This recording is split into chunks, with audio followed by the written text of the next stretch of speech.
الحمد لله رب العالمين والعاقبة للمتقين والصلاة والسلام على رسوله محمد وعلى آله وأصحابه أجمعين وعلى من تبعهم بإحسان إلى يوم الدين. أما بعد، قال رسول الله صلى الله عليه وسلم: ألا كل شيء من أمر الجاهلية موضوع تحت قدمي، أو كما قال عليه الصلوات والتسليمات. بزرگان محترم اور میرے عزیز دوستوں اور بھائیوں، انسان میں ہمیشہ سے برتری کا احساس موجود رہا ہے.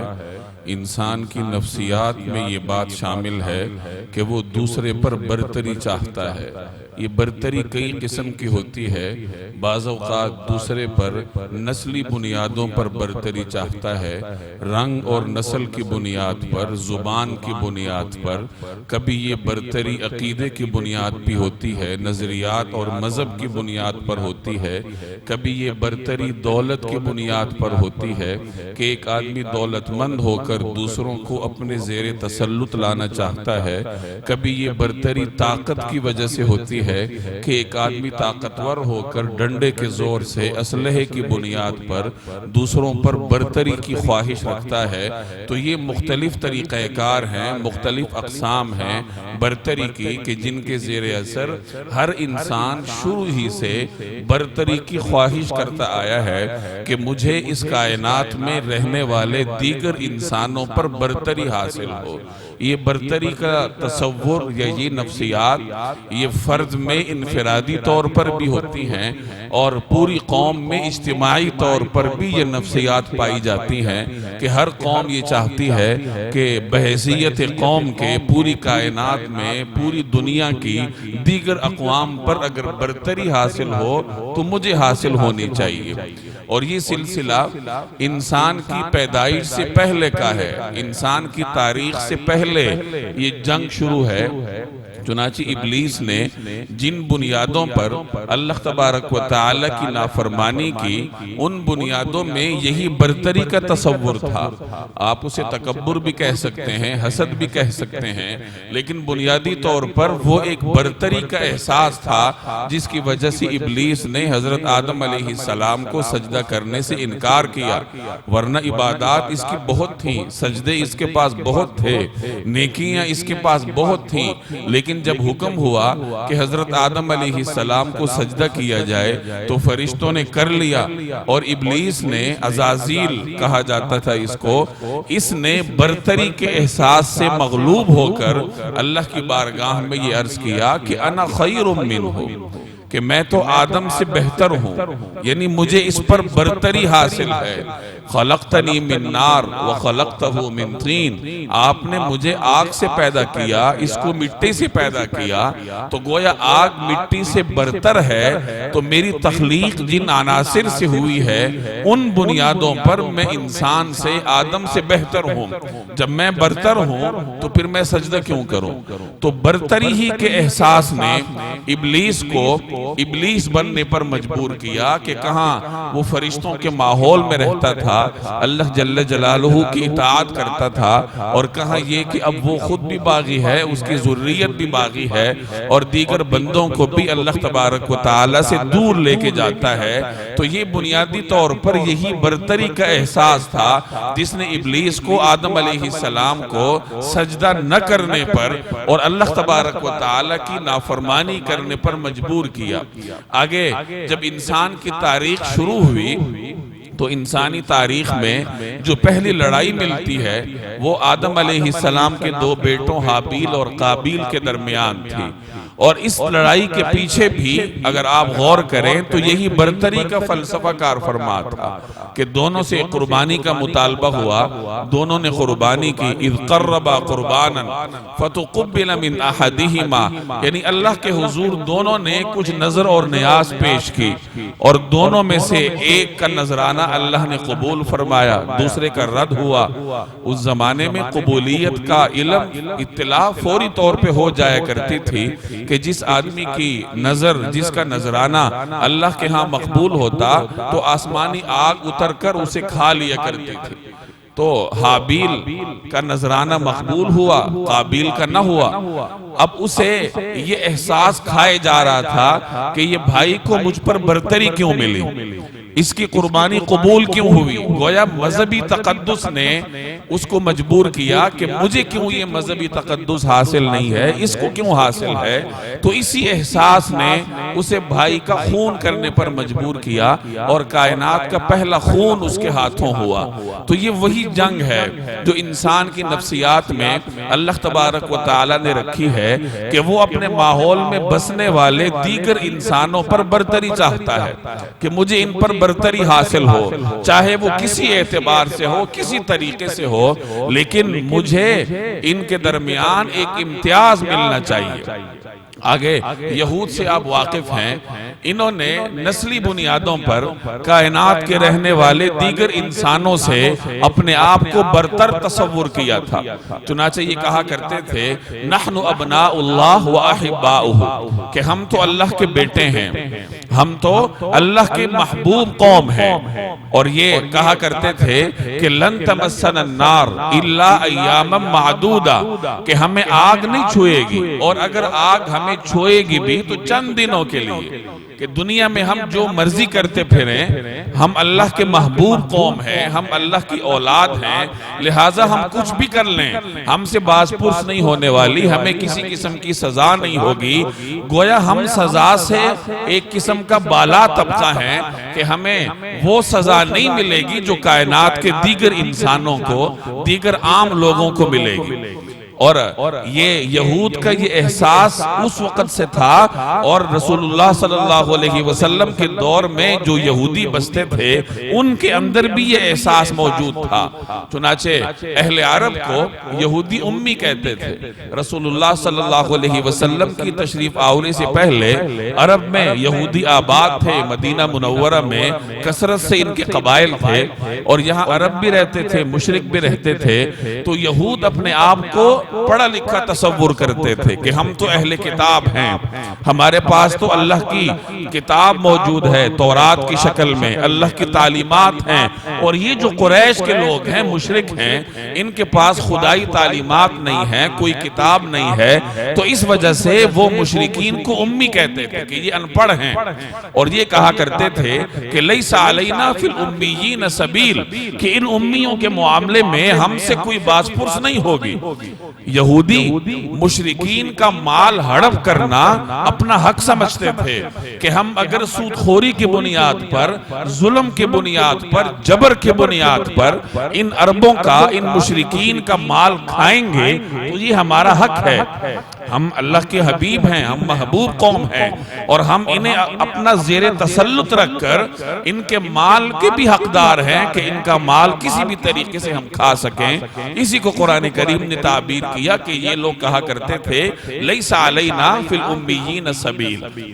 تو یہ وہی برتری کا احساس تھا جو یہود کے اندر موجود تھا، اور ان کو یہ برتری کا احساس عقیدے کے بنیاد پر تھا، مذہبی بنیادوں پر، خاندانی اور نسلی بنیادیں بھی ان میں شامل تھی کہ چونکہ ہم انبیاء کی اولاد ہیں، اور خاص اس خاندان میں اللہ جل جلالہ نے کثرت سے انبیاء بھیجے، بادشاہ بھی کثرت سے پیدا ہوئے، اور کتاب بھی ان کے ہاں موجود تھی۔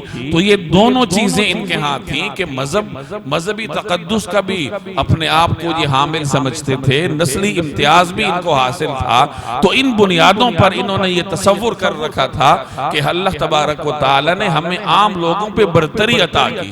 تو میں نے عرض کیا کہ ایک انسان دوسرے انسانوں پر جو غلبہ چاہتا ہے، برتری چاہتا ہے، اس کے پیچھے کئی بنیادیں ہوتی ہیں۔ کبھی وہ مذہبی بنیاد پر ہوتی ہے، کبھی عقیدے کی بنیاد پر ہوتی ہے، کبھی طاقت کی بنیاد پر۔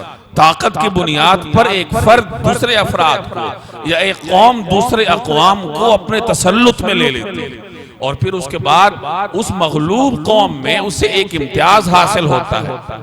جیسے بر صغیر کو آپ دیکھ لیں، یہاں کی جو اصل آبادی تھی ہزاروں سال پہلے، مورخین لکھتے ہیں کہ وہ چھوٹے قد کی اور نسبتاً سیاہ رنگ کی تھی۔ بعد میں آریاؤں نے اور راجپوت قبائل نے اس علاقے پر غلبہ حاصل کیا، طاقت کی بنیاد پہ، اسلحے اور لشکر کی بنیاد پر، اور اس علاقے کو فتح کرنے کے بعد پھر یہاں ہندو مت کی تاریخ کی بنیاد پڑی اور ہندو مذہب یہاں شروع ہوا، اور انہوں نے ان آریاؤں نے اس علاقے کے رہنے والوں کو پھر مختلف طبقات میں تقسیم کیا۔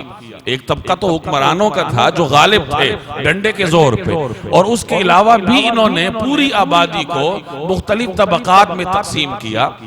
کچھ کو برہمن کہا جو سب سے اونچا طبقہ شمار کیے جاتے تھے، کچھ کو انہوں نے کھتری کا نام دیا جو دوسرے درجے کے شمار ہوتے تھے، کچھ کو ویش کا نام دیا جو تیسرے درجے کے شمار ہوتے تھے، اور کچھ کو شودر کا نام دیا جو چوتھے درجے، اور یوں سمجھ لیجئے کہ انسانیت کے درجے سے گرے ہوئے شمار ہوتے تھے۔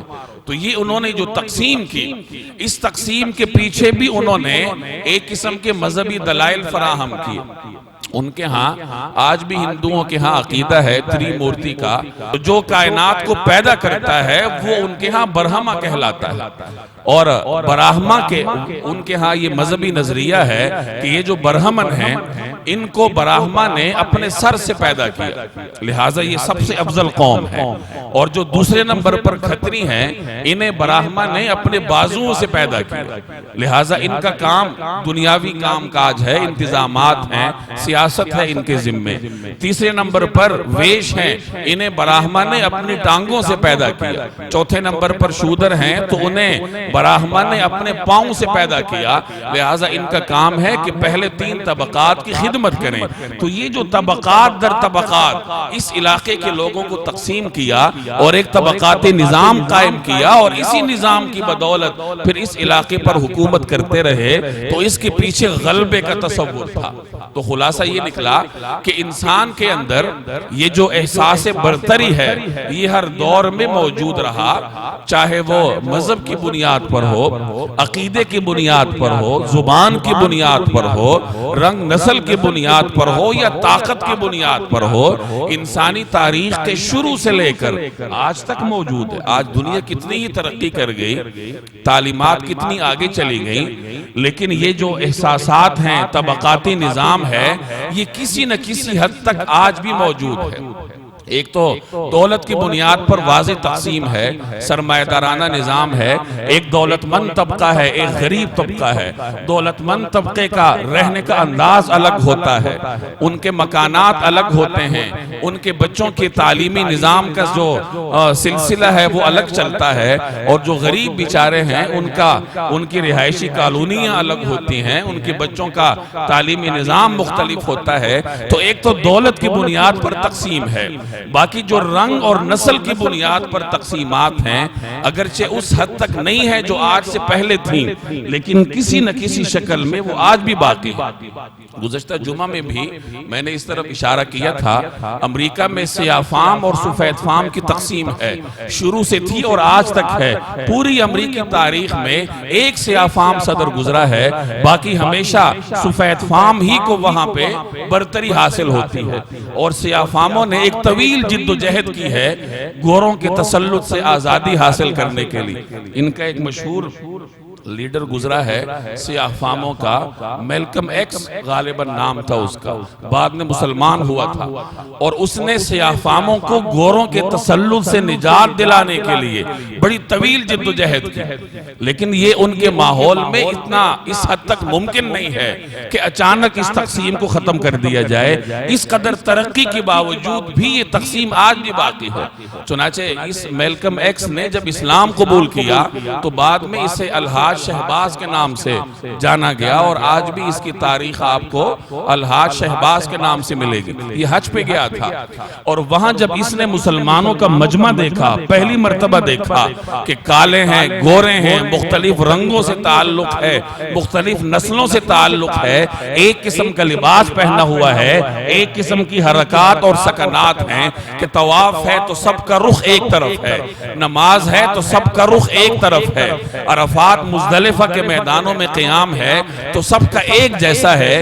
تو جب اس نے یہ مساوات کا کلچر دیکھا تو امریکہ واپس جا کر اس نے یہ بیان دیا کہ اگر امریکی قوم طبقاتی نظام سے باہر آنا چاہتی ہے تو انہیں چاہیے کہ سب مسلمان ہو جائیں. اسلام کے دامن میں انہیں اس طبقاتی تقسیم سے نجات مل سکتی ہے ورنہ یہ ممکن نہیں ہے. تو بعد میں اس کو ان نظریات کے پرچار کی وجہ سے مار دیا گیا. ایک دفعہ وہ کسی ادارے میں لیکچر دے رہا تھا تو اگلی صف میں بیٹھے کچھ لوگوں نے اٹھ کے اس پر فائرنگ کر دی کیونکہ اس قسم کے نظریات اس ماحول کے لیے اجنبی تھے. وہ خود یہ چاہتے ہیں کہ یہ جو طبقاتی نظام ہے یہ کچھ عرصہ برقرار رہے. آپ انگلستان کو دیکھ لیں کتنا ترقی یافتہ علاقہ ہے لیکن ملکہ کو شاہی خاندان کو عام لوگوں سے آج بھی برتر تصور کیا جاتا ہے. ملکہ کے بارے میں آپ اگر تفصیلات پڑھیں تو آپ حیران رہ جائیں گے کہ اس دور میں بھی ملکہ کو وہ اختیارات حاصل ہیں جو کسی زمانے میں آقاؤں کو غلاموں پر حاصل ہوتے تھے. اسے ڈرائیونگ کے لیے قانوناً لائسنس کی ضرورت نہیں ہوتی. اس کی گاڑی پر نمبر پلیٹ کی ضرورت قانوناً نہیں ہوتی. دنیا میں وہ کہیں بھی جائے بغیر پاسپورٹ کے جائے گی. آج بھی جو وہاں کا وزیر اعظم منتخب ہوا اس کی تصویر آپ دیکھ لیجئے کہ جب ملکہ کی خدمت میں وہ حاضر ہوا تو رکوع کے بل کورنش بجا لایا. وہ جو قدیم بادشاہوں کے سامنے لوگ کمر کے بل جھکتے تھے کورنش بجا لاتے تھے تو آج بھی ان کے ہاں وہ تصور باقی ہے. تو یہ طبقاتی نظام دنیا میں شروع سے تھا, ہر دور میں رہا ہے, مختلف اقوام میں رہا اور آج اس قدر ترقی یافتہ دنیا ہونے کے باوجود بھی یہ نظام کسی نہ کسی شکل میں باقی ہے. اور یہ نظام عربوں میں بھی تھا. رسول اللہ صلی اللہ علیہ وسلم عربوں میں تشریف لائے تھے تو طبقاتی نظام ان میں بھی عروج پہ تھا. عرب اپنے آپ کو پوری دنیا سے الگ مخلوق سمجھتے تھے اپنی زبان کی بنیاد پہ, اور پھر عربوں کے اندر مختلف طبقات تھے. قریش اپنے آپ کو سب سے برتر سمجھتے تھے. وہ یہ کہتے تھے کہ ہم تو بیت اللہ کے مجاور ہیں, اللہ کے گھر کے رہائشی ہیں, حرم کے اندر ہم رہائش پذیر ہیں. تو انہوں نے اپنے آپ کو ایک نام دیا ہوا تھا جسے خمس کہتے ہیں. قریش کہتے تھے کہ ہم تو خمس ہیں لہٰذا ہمیں غیر خمس پر برتری حاصل ہے. چنانچہ غیر خمس یعنی غیر قریش پر یہ پابندی تھی کہ وہ اپنے کپڑوں میں بیت اللہ کا طواف نہیں کر سکتے. عام لوگوں کو جو باہر سے آتے تھے بے شک وہ عرب ہوں, انہیں بیت اللہ کا طواف کرنے کے لیے کسی قریشی کا لباس چاہیے ہوتا تھا, چاہے مرد ہوں یا عورتیں ہوں. اگر کسی قریشی کا لباس مل جائے تو وہ اس کو مستعار لے کے اس میں طواف کر سکتا تھا, اور اگر کسی قریشی کا لباس دستیاب نہ ہو تو انہیں عریاں ہو کر ننگے بدن بیت اللہ کا طواف کرنا پڑتا تھا. یہاں تک کہ خواتین بھی بالکل عریاں ہو کر بیت اللہ کا طواف کرنے پر مجبور ہوتی تھی. اور بعض تاریخی کتابوں میں مذکور ہے کہ اگر کسی باہر سے آنے والی خاتون کو کسی قریشی خاتون کا لباس نہ ملتا تو مجبوراً وہ عریاں ہو کر طواف کرتی اور اپنے سطر والے حصوں پر اپنا ہاتھ رکھ لیتی اور ساتھ یہ شعر پڑھا کرتی کہ الیوم یبدو کلہ او بعضہ, کہ آج میرے سطر کا کچھ حصہ یا پورا حصہ ظاہر ہے لیکن اس کا یہ مطلب نہیں ہے کہ میں نے دیکھنے والوں کے لیے اس کو حلال کیا. تو یہ ان کے ہاں ایک رواج تھا. تو یہ قریش نے اپنے آپ کو ایک امتیاز دے رکھا تھا اور باہر سے آنے والوں کو دوسرے درجے کا شہری سمجھتے تھے کہ اگر بیت اللہ کا طواف کرنا ہے تو ہمارے لباس میں, ورنہ نہیں. تو مذہبی بنیادوں پر انہوں نے یہ برتری تراش رکھی تھی. اسی طریقے سے حج کے موقع پہ تمام لوگ عرفات جاتے تھے. حضرت ابراہیم علیہ السلام کے دور سے یہ طریقہ ہے لیکن قریش نے اس میں تبدیلی کی تھی. حرم کی حدود سے آپ واقف ہوں گے کہ منا ہے, پھر مزدلفہ ہے, مزدلفہ کے بعد حرم کی حدود ختم ہو جاتی ہیں, عرفات ہے اس کے بعد, عرفات حدود حرم سے باہر ہے. تو قریش نے یہ تبدیلی کی تھی کہ وہ منا اور مزدلفہ جاتے تھے لیکن عرفات میں وقوف کے لیے نہیں جاتے تھے, وہ مزدلفہ کے حدود پہ جا کے رک جاتے تھے. عام لوگ جو غیر قریشی تھے, جو غیر خمسی تھے, وہ میدان عرفات میں جا کر وقوف کرتے تھے. اور قریش نے اپنے آپ کو ایک وی آئی پی سٹیٹس دیا ہوا تھا کہ ہم تو امتیاز رکھتے ہیں. قریش ہونے کی وجہ سے، بیت اللہ کے مجاور ہونے کی وجہ سے، حرم کے رہائشی ہونے کی وجہ سے، لہٰذا حرم سے باہر جانا ہمیں زیب نہیں دیتا، اور ہمارا جو حج ہے وہ حرم کی حدود میں ہوگا، ہمیں عرفات میں جانے کی کوئی ضرورت نہیں ہے۔ چنانچہ ساری دنیا عرفات جاتی تھی وقوف عرفات کے وقت، اور قریش مزدلفہ میں جا کے رک جاتے تھے۔ تو یہ طبقات نظام قریش کے اندر بھی موجود تھا اور اپنے عروج پر تھا۔ نبی کریم صلی اللہ علیہ وسلم کی جب بعثت ہوئی تو ابتدا ہی سے آپ صلی اللہ علیہ وسلم نے اس نظام کی جڑوں کو ختم کیا۔ آہستہ آہستہ صحابہ کرام کی اکثریت شروع میں غلاموں پر، غریب طبقات اور معاشرے میں نسبتاً کمزور سمجھے جانے والے طبقے پر مشتمل تھے۔ غلاموں کو اس زمانے میں کوئی حق نہیں تھا، مالک اس کو بیچ دیا کرتا تھا، مالک جو چاہے اس سے کام لے، جانوروں سے بھی بدتر ان کو حقوق حاصل تھے۔ لیکن ایسے معاشرے میں جناب رسول اللہ صلی اللہ علیہ وسلم نے دائرہ اسلام میں داخل ہونے والوں کو بھائی قرار دیا۔ ایک مسلمان دوسرے کا بھائی ہے، مواخات قائم کی، مکہ میں بھی آپ نے مواخات قائم کی، اور پھر جب ہجرت فرما کر مدینہ تشریف لے گئے تو نئے سرے سے آپ صلی اللہ علیہ وسلم نے مسلمانوں کے درمیان مواخات قائم کی۔ اب اس مواخات میں بعض اوقات ایسا بھی ہوتا کہ ایک معزز سمجھے جانے والے فرد کو ایک غلام کا بھائی بنا دیا جاتا، گویا اس کے برابر لے آیا جاتا۔ مختلف قبائل کے رہنے والوں کو آپس میں جوڑ دیا، مہاجرین اور انصار کو جوڑ دیا، تو اس طریقے سے مختلف طبقات کو رسول اللہ صلی اللہ علیہ وسلم نے ایک دوسرے کے قریب کر دیا، تاکہ ان کے اندر جو پرانے جراثیم موجود ہیں طبقاتی امتیاز کے، احساس برتری کے، وہ آہستہ آہستہ ختم ہو جائیں۔ اسی طریقے سے اسلام کی جتنی عبادات ہیں ان میں آپ کو مساوات نظر آئے گی۔ نماز مسلمان ایک صف میں کھڑے ہو کے پڑھتے تھے، تمام مسلمان ایک صف میں کھڑے ہونا ہوتا ہے، چاہے کوئی امیر ہے، کوئی غریب ہے، اس زمانے میں غلام ہے، مالک ہے، کوئی بھی ہے، لیکن ایک صف میں کھڑے ہو کر نماز پڑھتے تھے۔ حج ہے، ایک قسم کا لباس، ایک قسم کے افعال سب نے کرنے ہیں، چاہے کوئی مالک ہے، کوئی غلام ہے، کوئی امیر ہے، کوئی غریب ہے۔ تو یہ تمام وہ مراحل تھے جن کے لیے اجر اپنی جگہ، لیکن اضافی فوائد یہ حاصل ہوئے کہ مسلمانوں میں جو طبقاتی امتیاز کے پرانے اثرات تھے وہ آہستہ آہستہ ختم ہوتے گئے اور مسلمان ایک دوسرے کے بھائی بن گئے۔ حضرت صہیب یہ روم سے آئے تھے، حضرت بلال ان کا تعلق حبشہ سے تھا، حضرت عمار ان کے والدین یمن سے آ کے عرب میں آباد ہوئے تھے، لیکن جب دائرہ اسلام میں آئے تو کسی کو کسی قسم کی اجنبیت محسوس نہیں ہوئی۔ حضرت سلمان فارسی یہ فارس ایران سے تشریف لائے تھے۔ اب یہ وہ غیر عرب صحابہ تھے جنہوں نے عرب صحابہ کے درمیان رہ کر اسلام قبول کیا، اور عرب اور غیر عرب کی تفریق ختم ہو کر رہ گئی۔ غیر عرب صحابہ نے بھی دین پہ عمل کر کے وہ بلند مقام حاصل کیا جو بعض عرب بھی حاصل نہ کر سکے، اور اس کی بنیادی وجہ یہ تھی کہ اسلام نے برتری کا ایک اور راستہ دکھایا تھا۔ انسان کے اندر بعض صفات ایسی ہوتی ہیں جو ختم نہیں ہوتی، اور اس کا امالہ کرنا پڑتا ہے۔ امالے کا مطلب اس کا رخ موڑنا پڑتا ہے۔ یہ برتری بھی ایسی ہی صفت ہے، ہر انسان برتری چاہتا ہے۔ اب اس کو اگر یکسر ختم کرنا چاہیں تو شاید ختم نہ ہو، تو اسلام نے بڑے حکیمانہ انداز سے اس احساس کو برقرار رکھا، لیکن اس کا رخ موڑ دیا اور فرمایا کہ اگر برتری چاہتے ہو تو تقوی کا میدان ہے، دین کا میدان ہے، علم کا میدان ہے، تقوی کے میدان میں آگے بڑھو اور اللہ کے نزدیک اور لوگوں کے نزدیک بھی برتری حاصل کرو۔ باقی جہاں تک رنگ کا تعلق ہے، نسل کا تعلق ہے، تو وہ تو محض تعارف کے لیے ہے۔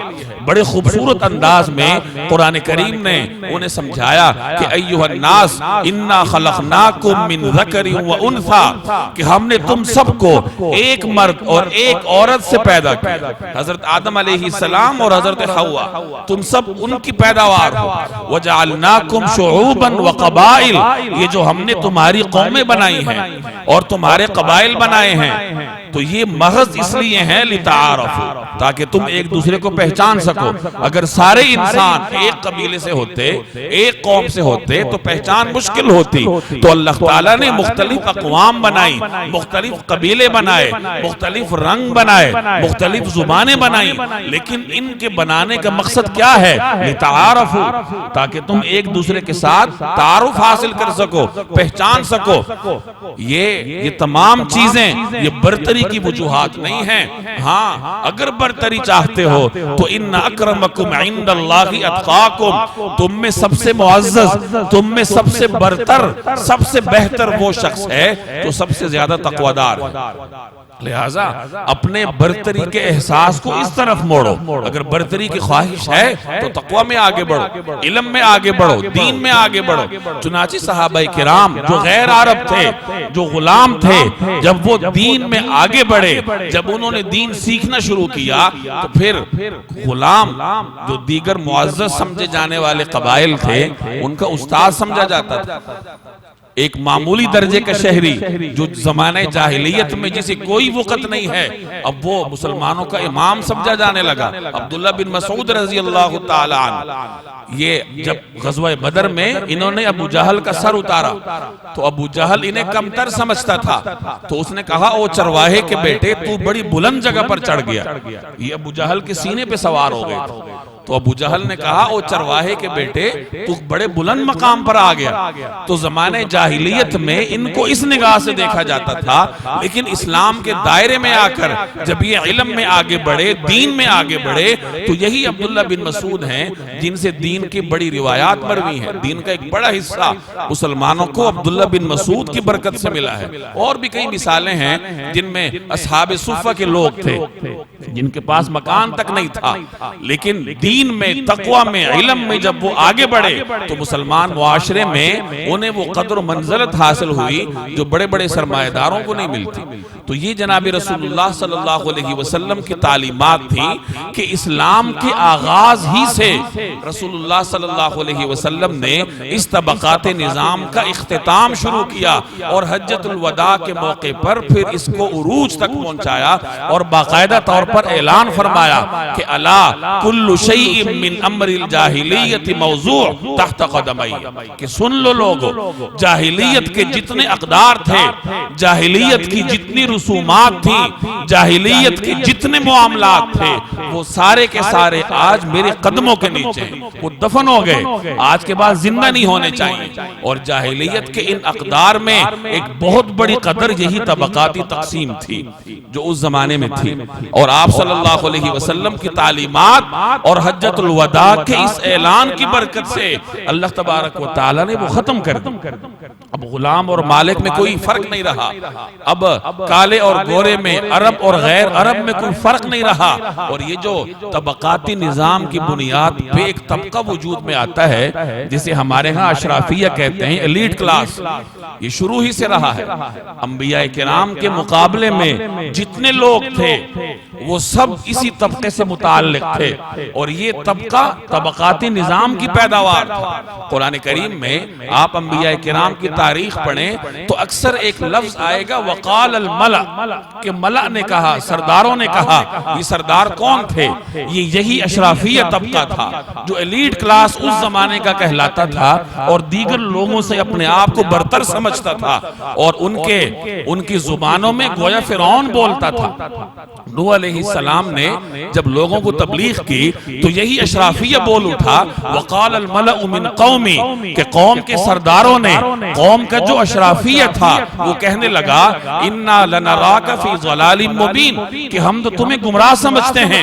یہ لب و لہجہ تھا پیغمبر کے مقابلے میں، اور پیغمبر وہی عاجزی کہ اے قوم میں گمراہ نہیں ہوں ولکنی رسول من رب العالمین، میں تو تمہاری طرف رسول بنا کر بھیجا گیا ہوں۔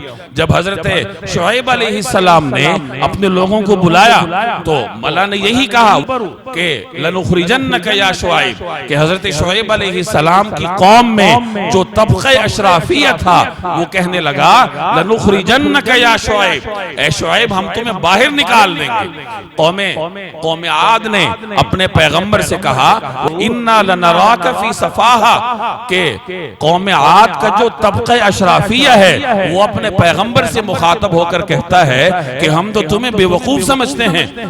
اسی طریقے سے موسیٰ علیہ السلام کے زمانے میں جو اس زمانے کا اشرافیہ ہے، جو فرعون کے وزیر تھے، فرعون کے مشیر تھے، وہ کہنے لگے کہ ہم تو تمہیں جادوگر سمجھتے ہیں۔ تو یہ ہر زمانے کا طبقہ اشرافیہ ہے جس نے حق کو رد کیا، جس نے حق کا مقابلہ کیا، جو اللہ کے پیغامات کے مقابلے میں آئے اور پھر اللہ تبارک و تعالی نے انہیں رسوا کیا۔ تو یہ جو طبقہ اشرافیہ ہر زمانے میں وجود میں آتا رہا، اس کے پیچھے یہی طبقاتی نظام تھا۔ آج چونکہ سرمایہ دارانہ نظام ہے، آج آپ کو ہر جگہ اشرافیہ نظر آئے گا۔ ہمارے اوپر کون مسلط ہیں؟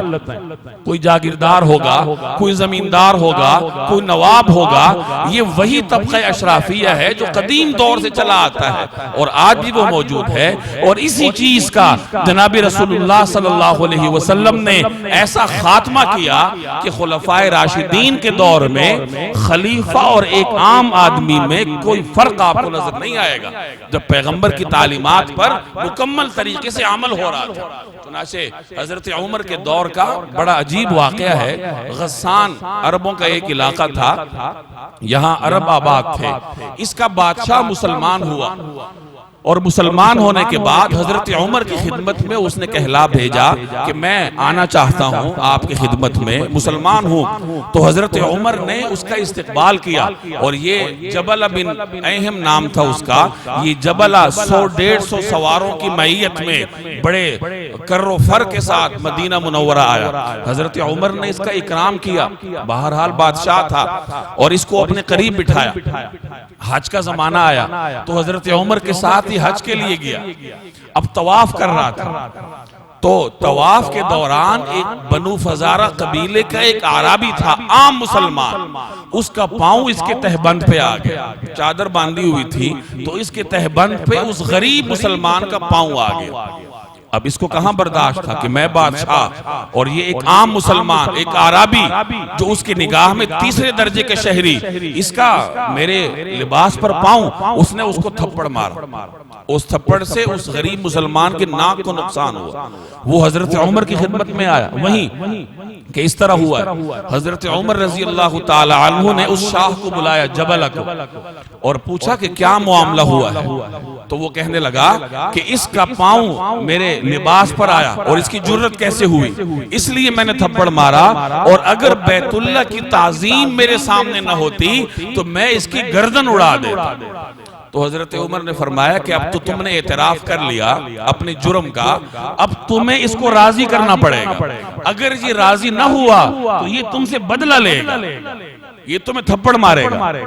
یہ اس کے وہم و گمان بھی نہیں تھا جبلہ کے کہ ایک عام آدمی بادشاہ کو تھپڑ مارے گا۔ تو جبلہ نے کہا آپ لوگوں کے ہاں بادشاہ میں اور عام آدمی میں کوئی تمیز نہیں ہے؟ تو حضرت عمر نے اسے بڑا خوبصورت جواب دیا اور فرمایا کہ نہیں، یہ شخص اسلام میں تمہارا بھائی ہے اور ہمارے ہاں اس قسم کی کوئی تمیز نہیں ہے۔ اگر تمیز ہے تو تقوی کے میدان میں ہے، باقی ہم سب برابر۔ تم نے اس کے ساتھ زیادتی کی تو تمہیں اب اس کا خمیازہ بھگتنا پڑے گا۔ تو اس نے کہا مجھے مہلت دیجئے، میں سوچتا ہوں کہ اس کو راضی کروں یا پھر بدلہ دوں۔ اور رات کے اندھیرے میں وہ اپنے سواروں کے ساتھ فرار ہوا، روم جا کر مرتد ہو گیا، عیسائیت اختیار کر لی۔ تو یہ رسول اللہ صلی اللہ علیہ وسلم کی تعلیمات تھیں، جہاں ایک شاہ، ایک بادشاہ اور ایک عام مسلمان کے درمیان کوئی فرق نہیں ہے۔ حضرت عمر کے دور کا ایک اور واقعہ ہے، عمر بن عاص رضی اللہ تعالی عنہ معروف صحابی ہیں، یہ مصر کے گورنر تھے، ان کا بیٹا گورنر کا بیٹا تھا، تو اپنے آپ کو کچھ برتری میں سمجھتے ہوں گے۔ تو ایک دفعہ مصر کے مقامی شہری کے ساتھ گھوڑوں کی ریس ہوئی اور مقامی شہری آگے بڑھنے لگا تو عمر بن عاص کے بیٹے نے اسے کوڑا مارا، چابک مارا کہ تم گورنر کے بیٹے سے آگے کیسے بڑھتے ہو۔ تو اس مقامی شہری کا والد حضرت عمر کی خدمت میں آیا، شکایت کی۔ حضرت عمر نے گورنر کو بھی بلایا، عمر بن عاص کو، اور ان کے بیٹے کو بھی بلایا، اور پھر اس مقامی کو کہا جو عام آدمی تھا کہ اس گورنر کے بیٹے کو مارو، اپنا بدلہ لو۔ جب اس نے بدلہ لے لیا تو حضرت عمر نے فرمایا کہ اس گورنر کو بھی ایک کوڑا مارو، کیونکہ اس کے بیٹے نے اگر یہ حرکت کی ہے تو اپنے باپ کے گورنری کے زوم میں کی ہے۔ یہ جناب رسول اللہ صلی اللہ علیہ وسلم کی تعلیمات تھیں جن میں کوئی طبقاتی امتیاز نہیں ہے، کوئی نسلی امتیاز نہیں ہے، اور ان تعلیمات کی برکت تھی کہ پھر کوئی اشرافیہ، کوئی عام طبقہ وجود میں نہیں تھا، اور سب لوگ عام بن کر رہتے تھے۔ اور آج بھی اگر میں اور آپ ترقی کرنا چاہتے ہیں تو ان تعلیمات میں اللہ تبارک و تعالی نے میرے اور آپ کے لیے ترقی کا راز رکھا ہے۔ اللہ جل جلالہ عمل کی توفیق دے، وما علینا الا البلاغ۔